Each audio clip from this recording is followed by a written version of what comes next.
अस्सलाम वालेकुम। हम आपको अब्दुल्ला ग्राफिक चैनल में खुशामदीद कहते हैं। मेरा नाम आसिफ इकबाल है। आज हम एडोब प्रीमियर के एक नए ट्यूटोरियल के साथ हाजिर हैं, जिसमें आज हम जो हमारे जो टाइमलाइन पैनल का टूल बार था उसके जो बाकी टूल्स रह गए थे उनको हम डिस्कस करेंगे और इस तरह हमारा ये टूल बार का टॉपिक ख़त्म होगा। तो आइए आज का लेक्चर स्टार्ट करते हैं। ये देखिए, ये हमारा जो है वो टूल बार है टाइमलाइन पैनल का। और अब ये टूल रह गए, एक हैंड टूल है जिसकी शॉर्टकट की H है, जूम टूल है जिसकी शॉर्टकट की Z है। ये हैंड टूल किस काम आता है? ये हैंड टूल बेसिकली जो आपका टाइमलाइन पैनल है उसकी मूवमेंट के लिए यूज़ होगा। इसमें मैं या तो कीबोर्ड से H प्रेस करूँगी, यहाँ से हैंड टूल लूँगा तो अब आप ये देखेंगे जब मैं इसको आगे पीछे देखिए मूव कर सकते हैं, देख रहे हैं, यानी ये टाइमलाइन पैनल को आगे पीछे मूव करवाने के लिए यूज़ होगा। तो इसलिए हम हैंड टूल का इस्तेमाल करते हैं। अगर हमने इस टाइमलाइन को आगे पीछे मूव करना है तो हम इसको यूज़ कर सकते हैं। और वैसे तो यहाँ पर ये देखें कि ये स्क्रॉल दी हुई है, आप इस स्क्रॉल की मदद से इसको आगे पीछे मूव कर सकते हैं। नहीं तो आपने यहाँ से हैंड टूल लेना है और इस तरह आप इसको आगे पीछे मूव कर सकते हैं टाइमलाइन पैनल को। उसके बाद आगे इसका आता है जूम टूल। इसकी जो शॉर्टकट की है वो Z है और जूम टूल का कोई ख़ास इस्तेमाल हम करते नहीं है, लेकिन चूँकि टूल है तो मैं बता रहा हूँ। यहाँ पर अभी आप देखें तो जूम टूल में प्लस का निशान है। जब आप यहाँ पे क्लिक करेंगे तो ये जो टाइमलाइन पैनल है आपकी बड़ी होती चली जाएगी, यानी एक्सपैंड होती चली जाएगी, फैलती चली जाएगी। और जब आप ऑल्ट की को प्रेस करते हैं, जैसे ही आपने ऑल्ट की प्रेस करनी, प्लस का साइन आप देखें वो माइनस में कन्वर्ट हो गया है। और अब आप जब इसे क्लिक करेंगे तो जो आपकी टाइमलाइन फैली हुई थी वो अब सिकुड़ना, श्रिंक होना, छोटी होना शुरू हो जाएगी।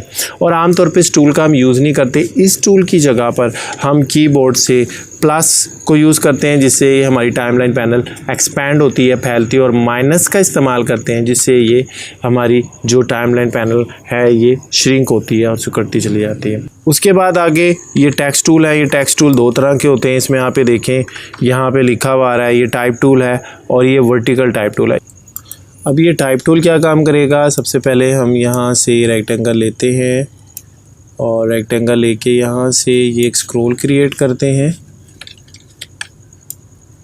ये देखिए मैंने स्क्रॉल क्रिएट की। अगर आप इसका कलर चेंज करना चाहते हैं तो वो मैंने आपको बताया था लास्ट लेक्चर में, इफ़ेक्ट कंट्रोल में आना है और यहाँ पर ये शेप लिखा हुआ है, आपने इस पर क्लिक करना है। ये कलर है, इसका कलर चेंज कर दें। और अब हम क्या करेंगे, यहाँ से टाइप टूल लेंगे। ये टाइप टूल है और टाइप टूल लेने के बाद जब हम आएंगे तो देखिए ये आई बीम की शक्ल आती है। आपने यहाँ पे क्लिक कर देना है और क्लिक करने के बाद अब यहाँ पर हम लिखते हैं, यहाँ पे जैसे हम लिखते हैं ABDULLAH Abdullah GRAPHICH, Abdullah graphic लिखा। और उसके बाद यहाँ से हमने इसे लिया और ये देखें इस तरह से हम इसमें राइटिंग कर सकते हैं, यानी स्क्रॉल बनाकर तो हम यहाँ पे लिख सकते हैं। और दूसरा इसका होता है यहाँ पर ये वर्टिकल टाइपिंग है। अगर आप वर्टिकल टाइपिंग करना चाहते हैं तो ये देखें, ये वर्टिकल टाइपिंग आ गई है। यहाँ पे आप वर्टिकल टाइपिंग कर सकते हैं इस तरह से। तो वर्टिकल टाइपिंग के लिए और हॉरिजॉन्टल टाइपिंग के लिए ये टाइप टूल यूज़ होता है। तो ये बेसिकली टूल थे जो मैंने आपको बताया, टाइप टूल है, हैंड टूल है। तो ये बेसिकली 4 टूल थे जिनका बहुत ज़्यादा कोई इस्तेमाल नहीं होता, लेकिन चूँकि ये टूल बार का हिस्सा थे तो मैंने ज़रूरी समझा आपको बताना कि हमने हैंड टूल का क्या इस्तेमाल करना है, जूम टूल क्या है, टाइप टूल क्या है, और टाइप टूल 2 तरह के जो है हम किस तरीके से उनका इस्तेमाल करते हैं। तो ये मुख्तसर सा लेक्चर था। उम्मीद है हमारा ये लेक्चर आपको पसंद आया होगा।